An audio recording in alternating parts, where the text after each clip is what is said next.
you need to figure out why you want to buy a business. What type of business and what type of personality you have that's going to fit that business. Look for companies that are stale, that are old, that may have weak management in place. Is the business actually profitable? Is it making money? Is it not just high revenue, but is there actually profit within this business? Are the expenses way out of whack with the earnings? Do tax returns actually match the actual financial statement? It's going to help you feel confident on the entire landscape of your business and its future going forward. Now it's time to negotiate, baby.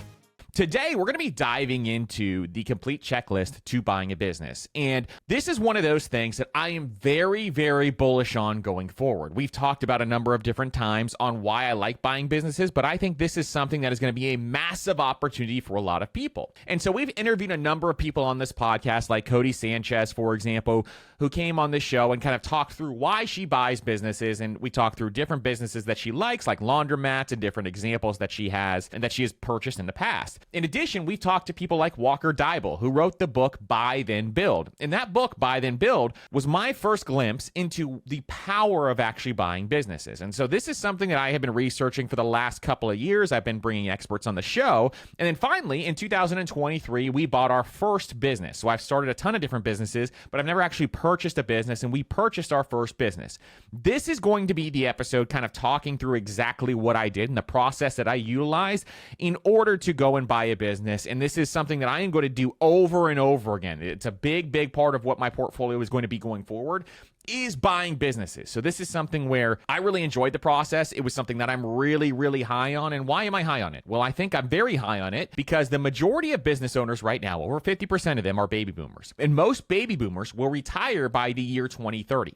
And so because of that, there's going to be a bunch of these businesses going for sale. Now, what am I talking about when I say buying a business? I'm talking about things like you can go out and buy things from a laundromat to a pool route. You can go out and buy electrical companies, plumbing companies, all of these boring businesses. In addition, you can buy anything you see out there that is a mom and pop owned business, you can eventually buy one day if they decide to sell or they just cannot handle the business anymore. And so there's a lot of opportunity out there. There's a lot of businesses that you can go out there and engage. And so what I'm going to do today is give you the checklist on buying businesses. This is not going to be how to analyze businesses and break that entire thing down. That'll be a separate episode, but I'm going to give you my checklist on the steps that you need to take when you actually go through the process of buying a business. So we have a bunch of different steps here. I think we have 14 of them total. So this is going to be an all-encompassing, detailed list that you can go through when it comes to buying a business. So really excited for this episode. This is something that I can finally talk through because I actually did it. And so instead of interviewing experts, we can actually start to talk through some of this stuff. And this is something that if you like this topic, let me know and we'll talk more about some of this stuff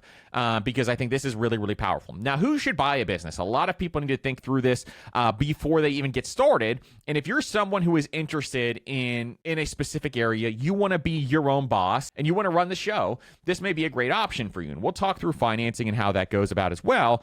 But this is not someone who's just looking for a side hustle typically. This is someone who wants to go all in and they want to be able to create their own destiny. And I'm going to talk through how you can create your own destiny when you buy businesses as well. So this is what we're talking about today. We got a bunch of stuff to cover today. So without further ado, let's get into it. All right. So the first step is if you're interested in buying businesses, you need to figure out why you want to buy a business. And you need to figure out what type of business and what type of personality you have that's going to fit that business. So this is a very important step, and I want you to go through this process and write this down if you have not already done so, if you're interested in buying businesses. So first, I want you to think through what kind of owner you envision yourself as. Are you going to be a hands-on owner that's going to be working in the day-to-day? Employees are going to possibly report to you, or management is going to report to you?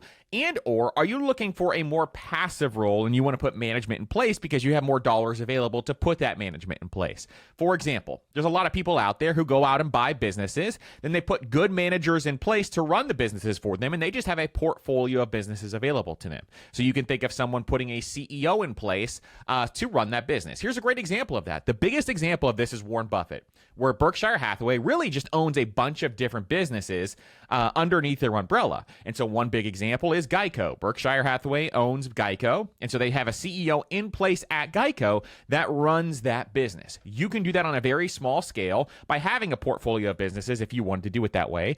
Or maybe you want to get in the weeds and actually utilize some of the skills that you have and work in that business day to day and become an operator. Or maybe you want to buy a business and then you want want to franchise out the entire thing. So maybe you want to run a couple of different locations, then you want to franchise out the rest of the locations. That's another option for you as well. So you need to think through how you want to operate it. Secondly, you need to know how companies can hit goals and how companies are actually going to progress forward. So a great book on this is called Traction. If you've never read Traction, it's by Gino Wickman.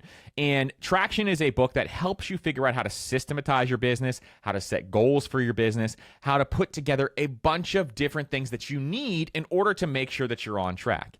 And you also want to think through what kind of team you want in this business. Do you want a massive team in your business, or do you want to manage less employees? For most people, they don't want a ton of different employees because you're managing different personalities. It is the most difficult part of business when it comes to managing employees. And so you've got to think through, do you actually want to go through that process, and or how you want to think about that? And then lastly, why do you think that you're actually suited to run this business? You need to think through, is this something you want to do, or do you have more dollars available to actually hire someone who actually is more suited to run that business as well? And this is something where you can also think about this option, is when you buy a business, a lot of times the current operators or the owners may stay on for a certain period of time. So maybe you want them to stay on for a certain period of time and train somebody else to be able to run that business. Or you can work out a deal where they stay on and they get a certain percentage of that business going forward. They get the large lump sum up front from you, and then they get a certain percentage of the profits going forward. There's a lot of creative way to structure this stuff. So it's really, really important that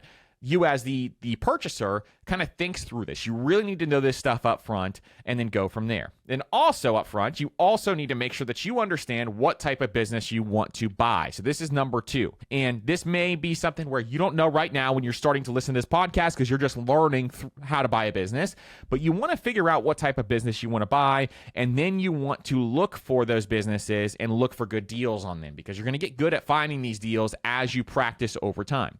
So what type of businesses would you look for? Well, there's a number of different ones out there. I like boring businesses. I think that's a very interesting place to start. What's a boring business? You could think of like a plumber or an electrical company or a pressure washing company or a lawn care company. You can think of laundromats. You can think of pool routes. There's so many different boring businesses out there that make a lot of money. And some of these things print cash if you know how to create more revenue for these companies and you're a good operator. So this is something that definitely is very, very interesting. Now, you can look for companies who need an injection of technology, for example. So you want to think through some of these things like, how can I actually create value for some of these companies so that I can increase the revenue once I purchase that company? And I remember when we had Cody Sanchez on, she talked through the SOS framework, which means stale, old, weak, and simple framework, meaning look for companies that are stale, that are old, that may have weak management in place, or they have specific things where there's a ton of opportunity, but they just have some sort of weakness that's holding them back, and companies that are simple to understand and that you completely understand.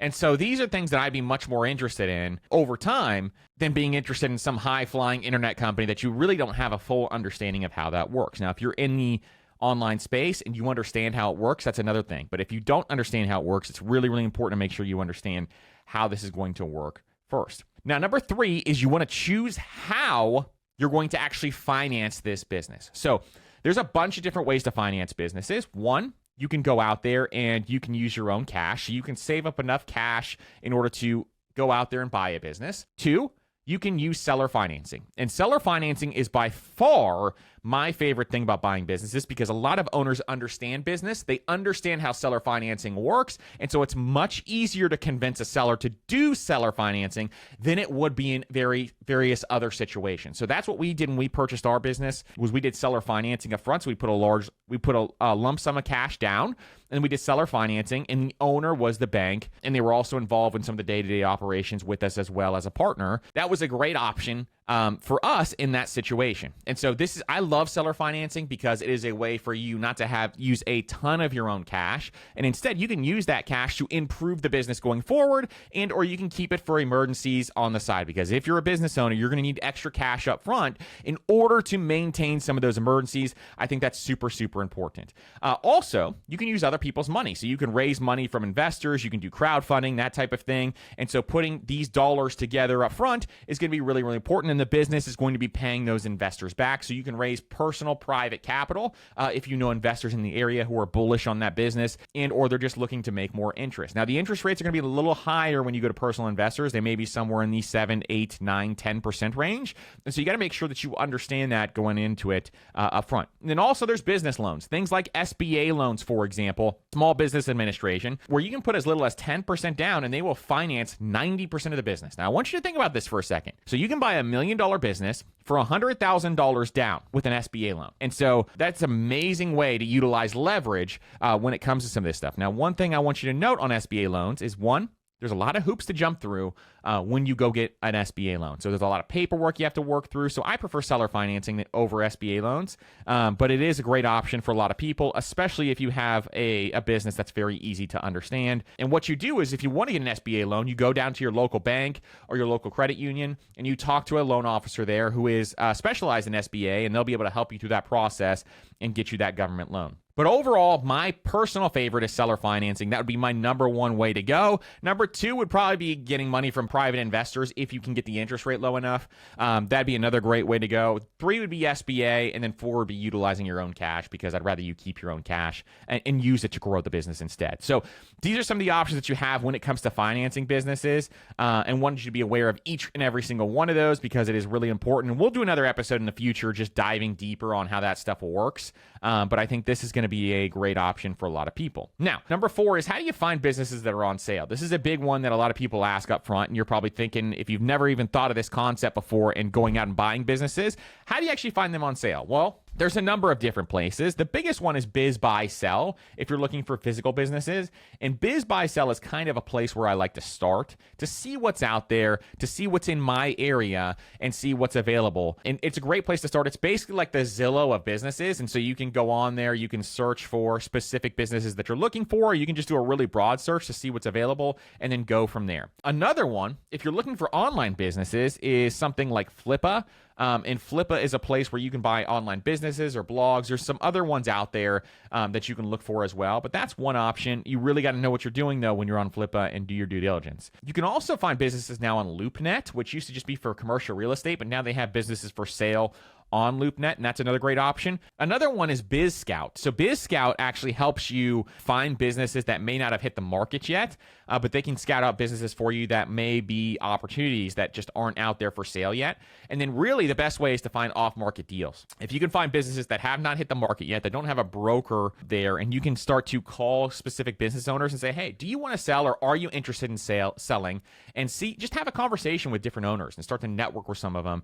That's the best way to go. Just like real estate, this is a volume game. This is talking to a lot of people and trying to find the right people in your area who are going to want to sell to you. So it's a very interesting way to do this, and I think there's a lot of options for it. And so making sure that you can find some off-market deals is also another great option. So I would start calling specific locations. So for example, here's a great example of this, is when we started our business search, one of the businesses we were looking at is looking for laundromats, and I'm still interested in laundromats. So if anybody has a laundromat, holler at your boy. But what we did was we made a list of different laundromats in the area, and we just started cold emailing and cold calling some of the owners and saying, hey, would you be interested in selling your business? And a couple of them said yes. And so we had conversations to see if we can get a deal to work. One of the deals was very, very close, but we never closed on any of the deals because we had this business that we have now come up as we were doing our search, and it was a much better opportunity than some of those laundromats. But that's just an example of off-market businesses that we were just cold calling on. And we got like 3 or 4 yeses out of 100 calls. And so that's something where definitely worth at least emailing or calling to see if they're willing to, or at least interested in having a conversation. Now, after you've gone out and you start to search for businesses and you have one that you want to make an offer on, what you do is you send what is called a letter of intent to the business owner. And a letter of intent, or an LOI, just is a little 1-page document, typically. Sometimes it's 3 or 4 pages, that just says, hey, I'm interested in buying the business. Here are the terms. Yada, yada, yada, and you go through some legal information. You can find them online, or you can actually have a lawyer draft one up for you, and then you sign it, and then you send it off to the seller for them to sign as well. This is like the preliminary commitment to do business and to buy this business with another party. And it may or may not be binding. So it depends on how you write it. But this is something where you can give yourself a bunch of exclusions where you can back out if you need to. And that way you're not obligated to buy the company. So if they want you to be obligated to buy the company based on the letter of intent, then that's a big red flag. Your red flag should be going off left and right if that is the case. So make sure when you draft that letter of intent, it's got a bunch of outs for you. You're not obligated to buy the company. This is just kind of you two agreeing. This is what I agreed on, so we don't have some sort of verbal agreement going on here. We have an LOI actually in place and then going from there. So the LOI is basically the piece of paper that once both parties signed, now it's time to go to phase 2. And so phase 1 is doing all the search and actually getting the seller to agree. So there's a lot up front. A lot of your time is going to be spent up front here doing the search and getting the seller to agree. Once you get the seller to agree, now you move on to phase 2, which is due diligence. And due diligence is the most important part of this process because you want to make sure that the numbers that they are stating that the business is doing is actually happening. And this is how you fail, is if you don't go through the due diligence period and make sure that you were doing it correctly. So it's really, really important that you understand the due diligence process, and we'll talk about that next. All right, so the next part is the important part, is to review the finances. And this is going to be something where you're going to go through financial records, you're going to go through balance sheets, you're going to go through cash flow statements, you're going to go through their credit card statements. I want you to go through literally every bank statement that they have in order to make sure that everything is lining up. And you want to get, if they use QuickBooks or whatever else they use, you want to make sure that you get all of that information, get access to their QuickBooks as just a person who can view the information and see if you can get in there. So that's really, really important to do as we go through the finances. Now, here's a few questions that I think that you need to ask. Number 1, is the business making money? Meaning, is the business actually profitable? Is it making money? Is it not just high revenue, but is there actually profit within this business? Number 2, are there concerning seasonal or cyclical issues with income? So some businesses, for example, you can think of lawn care companies up north, or you can think of some of these seasonal businesses out there that may not have business in the off season. That's going to be something where maybe you need to understand why that is, and can you weather those storms if there's some downtimes? And are there any concerning issues with recessions as well? You want to make sure a lot of these businesses are recession proof, or at least as much as you possibly can. Are the expenses way out of whack with the earnings? Meaning, are the expenses really, really high? And do you need to make sure that these come back down? Do tax returns actually match the actual financial statements? Are they filing their taxes properly? Because you do not want to have that issue with the IRS going forward. You need to make sure that you are lining those up. Are there any liens on the company? So you need to do a lien search. You need to do a search and make sure there's no liens on this company that, they have pending taxes that need to be filed or anything like that. If you're buying something like a construction company or a company with equipment, is there aging equipment that you might need to replace or completely overhaul? Really important one there, making sure that you understand how that works. Does the company have debt? How much debt does it carry? How much debt does it carry in comparison to the actual revenue that it produces and the actual profit it produces? So that's another big one that you need to know. What are the profit margins? What are the actual margins it's producing? And then what business assets does the company own? How many assets are there? What is the book value? What is the total value? What does the balance sheet say? And so you're going to go through the balance sheet and see what kind of business assets they actually have, and then match that up. And then does the company own any intellectual property, or what do they actually own outside of some of those assets and, some of that equipment there? So these are all some of the quick questions that I would ask myself, and then you really need to dive deep into these financials and make sure you line these up. I know it's a lot of work, but it's very, very important to ensure that you have success going forward. Now, we're going to go to another part, this is a really big part. Number 7 is evaluating operations. So operations is something that you really need to make sure that you understand what is going on. So first thing is, you want to see, does the owner have a business plan? And you want to review that business plan and make sure that it is available.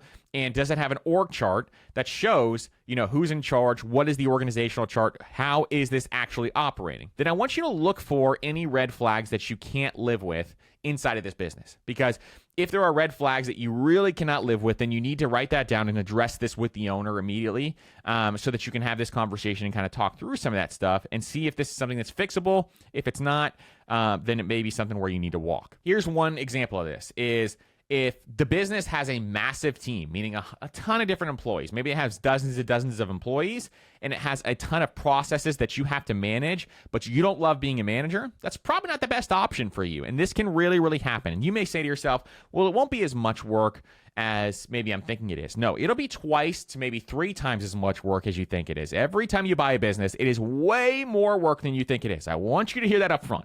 It is always way more work than you actually think it is. Is the owner putting in 80-hour work weeks right now and you don't want to work 80 hours a week? Then that might be a red flag.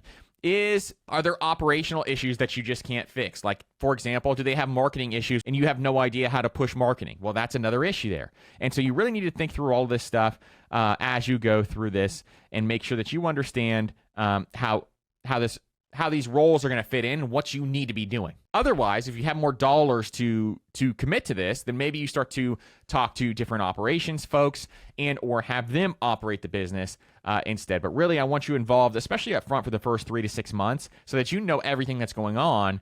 It's really, really important to be able to do that. So that is another big piece that I think a lot of people need to look at as they go through this. Now, the next thing you need to do is run a competitive analysis. And when you do this, a competitive analysis is something where it's going to help you feel confident on the entire landscape of your business and its future going forward. So do you have a unique moat that your other competitors don't? Meaning, do you have something that is a unique proposition that your competitors do not offer? That is one unique moat that you can be able to have where you can differentiate you from some of the competitors. The second one is, where are other companies just falling short? Where are they really not coming through and really delivering for their customers where you can actually do that? How can you actually add value there that other companies are falling short? Number 3 is, what does the business I want to buy have an edge? Meaning, do you have a specific edge that you can use and that you can leverage and really, really help differentiate yourself from the competitors? Because you really want to be a differentiator when it comes to some of this stuff and use your strategic insight to be able to move this company forward. So I think that's really, really important to kind of go through this competitive analysis, see what the competition is doing so that you can move this company forward and really add value, because you can add millions of dollars to your bottom line if you know how to do this right. Number 9, if you're buying a company with a bunch of equipment, the one we bought didn't have a ton of equipment or anything like that, but if you're buying a ton of equipment, then I want you to go in there and maybe get somebody like a professional to actually do an appraisal on all that equipment, because you need to understand what that equipment is actually worth. The balance sheet may say one thing. You need to verify with a professional what this is actually worth for each piece of equipment. For example, my in-laws run a big construction company that does like big industrial construction. So they have a bunch of different massive pieces of equipment. If I bought that business, I would have no idea what some of these things are worth. And so you need to understand what some of that stuff is worth before you dive into this business, and then get a really good idea of what that equipment goes for if you need to replace it. Also, that appraisal could also tell you what pieces of equipment might need to be repaired. And so at the same time, maybe you have a mechanic running through there, looking at the equipment to make sure that you understand all this stuff is actually running smoothly. Number 10, and this is a big one that a lot of people skip, is I want you to look into the business's reputation. And one way to do this is you can go through Google reviews, for example, and start reading through those reviews, make sure they look legit, make sure they're actually real reviews. And you can read through all of those and look at the customer's concerns, and maybe there's ways that you can fix those. And then also look at how they respond to some of those reviews as well. When businesses have negative reviews, most of them should be responding to those negative reviews, especially on Google, and just really reaching out and saying, how can I help? Especially if it's a customer service based person. If they're just firing back every single time, maybe they're damaging their reputation of one customer at a time, then make sure you just look at that and understand, what's going on. Also, look at customer sentiments, look at their social medias if they have them, look through the comments, see what's going on, ask if you can look at their social medias and their messages to see what kind of messages are coming in from customers. That's another great way to look at that. And then what kind of relationships do they have with vendors, suppliers, and other partners? Ask for a list of their vendors and suppliers. Call up those vendors and suppliers. Say, are they paying you on time? What kind of relationship do you have? How do you feel about this customer? And then really, really try to get as much details as possible. Some of them may not give you all the information, but it's really, really good to kind of go there. And then look at their marketing efforts. Can you market better? How can you change the marketing of that business so that you can really, really see a massive difference going forward? I think that's another great one that you can do going forward. All right, so the next one is the one that I always want to skip because it's really a pain and there's a lot of extra things that you have to do that I don't enjoy whatsoever. But it is conducting that legal due diligence. And this is something that I absolutely hate doing. I hate dealing with attorneys because they tell me all the things that I cannot do. And entrepreneurs and attorneys usually have opposite mindsets when it comes to some of these specific things, but they're there to help protect you. And so it's one of those things that you really don't want to skip this in the due diligence process because it could really, really screw up your new business. And so you really want to make sure that you do the due diligence on this part. Make sure they have business licenses and permits. Make sure there aren't any pending litigation going on. Make sure you check on insurance policies and whether these fully cover risks and liabilities and all that kind of stuff. And make sure they're fully covered on all these different areas. And it's probably good to just have some sort of counsel on board, an attorney on board that's going to help you through some of this stuff and really, really help you get to that next step. So I think that's really, really important when you do this. Now, once you get past all this stuff, you've gone through the due diligence, you've got the appraisals, you've checked on the business reputation, you've run that competitive analysis, you've looked at the operations, and you reviewed the finances. Once you've done all those different things, now it's time to negotiate, baby. So negotiation can be a really, really big challenge if you find some things that you really need to negotiate on. Now, one great book I love is called Never Split the Difference. This can help you in negotiation situations when it becomes really hot and heavy on some of this stuff. But you may have to just go through a few different rounds with the seller on negotiation. And you got to get creative here because sometimes they may be saying no to specific things, but when you get creative and actually present it in a creative way, they may say yes. And so you got to make sure that you are creative when it comes to business deals.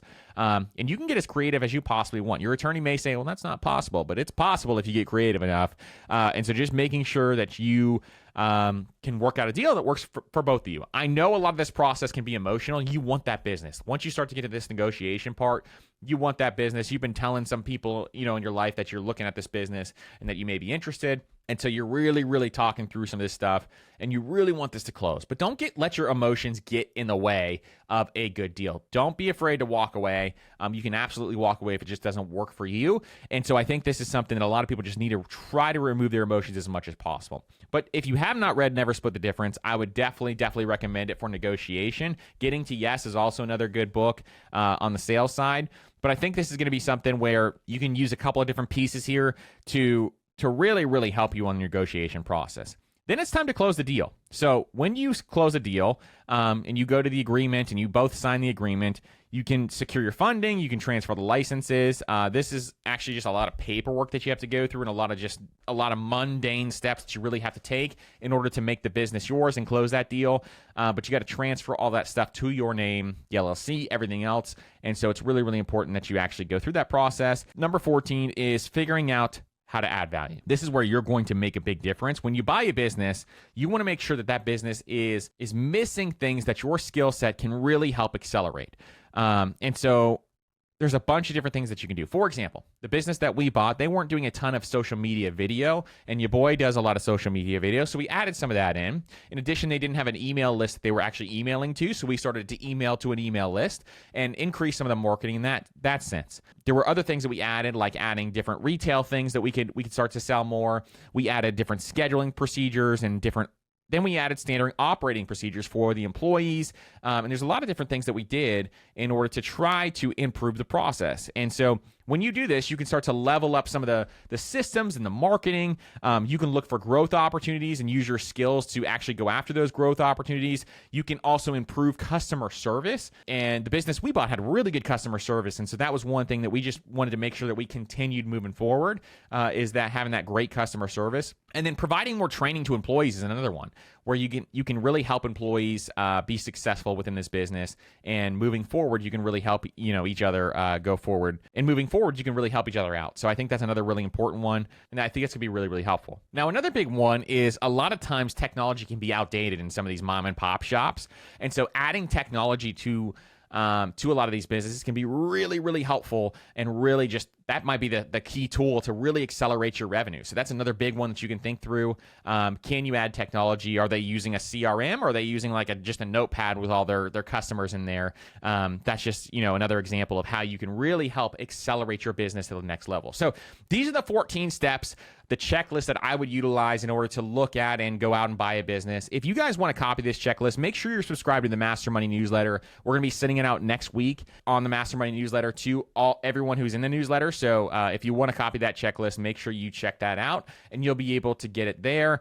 And truly appreciate each and every single one of you listening to this podcast, because what you are doing is you're investing in yourself. And so thank you so much for investing in yourself. If you got value out of this episode, share this episode with a friend. And I hope you have a wonderful rest of your week, and we'll see you on the next episode.